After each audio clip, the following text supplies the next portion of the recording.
আসসালামু আলাইকুম সবাইকে। আপনারা কেমন আছেন সবাই? আলহামদুলিল্লাহ আমিও ভালো আছি। আপনারা যে যেখান থেকে বসে আমার ভিডিওটি দেখছেন সবাইকে শাহিদা ব্লগ অ্যান্ড শর্টসে স্বাগতম।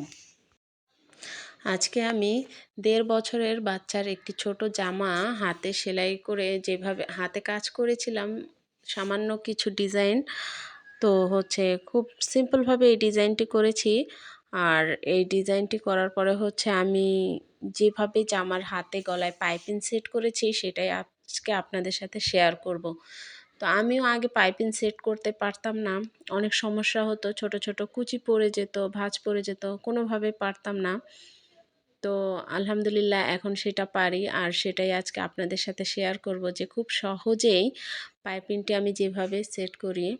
তো আমি জামাটিতে হাতের কিছু কাজ করেছি, পুরো জামাটিতে একটু এইভাবে ছোট ছোট করে ফুল করে ছিটিয়ে দিয়েছি জায়গায় জায়গায়, দেখতে যেন ভালো লাগে। তো এভাবে হাতের কাজগুলো করতে আমার খুবই ভালো লাগে, তো মাঝে মধ্যে আমি করি এটা।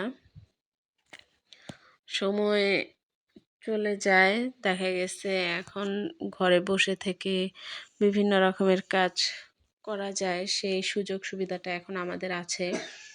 তো আমিও সেটি করি, ঘরে বসে থেকে এরকম বিভিন্ন সেলাইয়ের কাজগুলোই করি। তো আমার জামার হাতের কাজ করা শেষ, এখন আমি জামার পাইপিংটা সেট করব। সেটা আপনারা যদি খুব সহজে মনোযোগ দিয়ে দেখেন যে কেউ পারবেন। দেখেন পাইপিং, কাটা পাইপিং দিয়ে আমি এভাবে হাতের উপর উল্টো সাইড দিয়ে বসিয়ে পাইপিংটাকে টেনে ধরতে হবে, পাইপিংটাকে একটু টেনে টেনে সেলাই করতে হবে, তাহলে দেখা গেছে পাইপিংয়ের ফিনিশিংটা সুন্দর আসবে। আমি আগে পাইপিংটা টেনে ধরতাম না, নর্মালি সেলাই করতাম লুজ দিয়ে। তো এই জন্য আমার কুচিগুলো পড়তো আর ফিনিশিং ভালো আসতো না। এখন আর সেটা করি না, এখন পাইপিংটা একটু টেনে ধরে সেলাই করলে ফিনিশিংটা খুব সুন্দর আসে। দেখেন আমি পাইপিংটা সেলাই করার পর একটু আঙুল দিয়ে চেপে সেলাইয়ের ভাঁজটাকে চাপ দিয়ে নিয়েছি যেন ভাঁজটা সুন্দর হয়।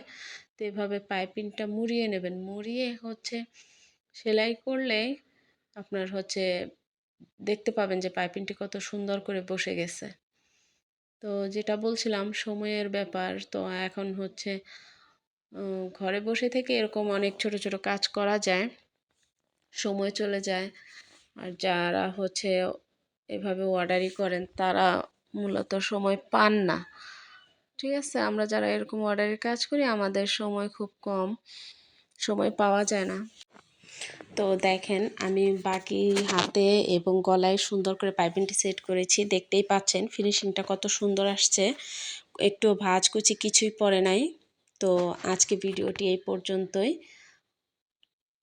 ভালো থাকবেন সবাই, আল্লাহ হাফেজ, আসসালামু আলাইকুম।